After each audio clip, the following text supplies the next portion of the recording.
Hello Year 11 and welcome to our next video here on functions and their graphs. We're looking at a couple of graphs that have asymptotes today. Yeah, asymptotes. What is that? Well, it's sort of like a line that our graph approaches and continues to get closer to without ever reaching or crossing.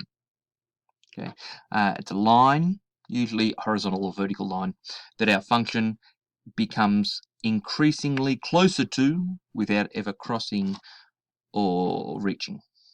So the first of these functions we're going to look at are exponential functions. You might have heard a bit about exponential functions in the news lately. Anyway, exponential functions take the form of y equals a to the power of x. So it's an exponential function because x, right, our variable, is the exponent, not the base. Okay. So there are really two types of exponentials that we want to look at. One of them is where the base is greater than 1. If the base is greater than 1, for example 2, right, then increasing the power, right, as I increase the power, as x gets bigger, then my function gets very much bigger. Okay, so if the base is greater than 0, then my function becomes very large as x becomes large. As x becomes very negative, then my function approaches but doesn't reach 0. Okay, so I have an asymptote, right, which would be the x-axis, and my function approaches that asymptote at the negative side of the x-axis, right, on the left, if you like. The other type of exponential is where the base is between 0 and 1. Okay, between 0 and 1. And in that case, we have what we call exponential decay, right, and we get smaller. So as x becomes large, my function approaches but doesn't equal 0. So again, my asymptote is the x-axis, but this time my function approaches that asymptote. Whoops, my thing's got a bit funny there. X approaches that asymptote at the positive side, on the right-hand side, if you like. That's exponential functions. Here's an example. This is an example of exponential growth, where the base is 3. So if I substitute x equals 0 in there, 3 to the power of 0 equals 1. So my y-intercept, right, when x equals 0 is 1. Now, when does this equal 0? Can I let y equal 0? 3 to the power of what equals 0? Doesn't happen. So here's my asymptote, which is the x-axis, and it approaches that on the left. Now, my next sketch here is exponential decay, y equals 0.5 to the power of x. Again, if I substitute x equals 0, when x equals 0, 0.5 to the 0 equals 1. So there's my y-intercept. Both of these, same intercept. This time you can see approaching this asymptote, that is the x-axis, as x becomes large. You might be asking, what happens if my base is a negative? Well, what would happen is, my base was a negative, at some stage I would need to do a square root or something like that for my function to be continuous, and I can't take the square root of a negative number. So not a function if my base is a negative number. So my base will be between 0 and 1 for decay, between 1 and, well, greater than 1, I should say. My base is greater than 1, I get exponential growth.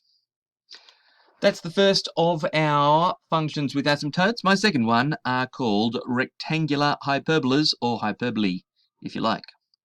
This may be written as y equals 1 over x, or sometimes xy equals 1, or some constant. Sometimes it's called the reciprocal function because of this 1 over x. It has two branches, right? You can see here in the graph, there are two different parts of these that are not connected. Okay, these two branches here. And they're in, if you like, the first and the third quadrant for this example, y equals 1 over x, for that basic form of the function.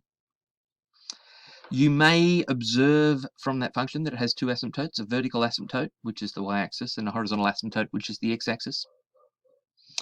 My domain of this function is all x other than x equals 0, okay, because I can't divide by 0.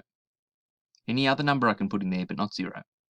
So my domain is x does not equal 0. My range, right, you can see this arrow pointing down, it goes infinitely down, and there's an arrow going up, goes infinitely up. However, it doesn't reach this asymptote that is the x-axis. So my range is y doesn't equal 0. Okay, so two asymptotes here. Two asymptotes for a rectangular hyperbola. Now, direct and indirect variation. We use these words sometimes with proportional. Okay. Direct is very simple, and indirect is an example of a rectangular hyperbola. So, if we say y is directly proportional to x, we could say that, or we might say y varies directly with x. Those two statements essentially mean the same thing. Right? Then y equals kx. K is a constant. Basically what we're saying, this is a linear function with a y-intercept of 0, where k is like the gradient. Okay, so y is merely some multiple of x. Right? That's directly proportional. It means if I double x, then I will also double y. If I halve x, I will halve y. Right? Directly proportional to, or varies directly with. K is constant. It's called the constant of proportionality. It's a fancy word, but means essentially the same thing as the gradient when we're dealing with linear functions. It's a straight line, passes through the origin. Indirect variation, or inversely proportional. Y varies inversely with x. This is our reciprocal function, our rectangular hyperbola. Y equals k over x.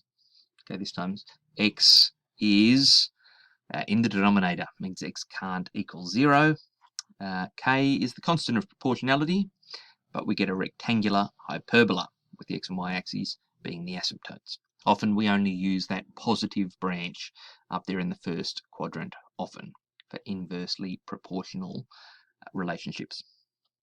Okay, I'm pretty sure that's it. That's it. End of slideshow. If you've got any questions, please jot them down. Looks like we're at school for a bit longer yet. You know what to do. Ask me in class, and we'll see if we can work through it. Thanks very much, guys. See you next time.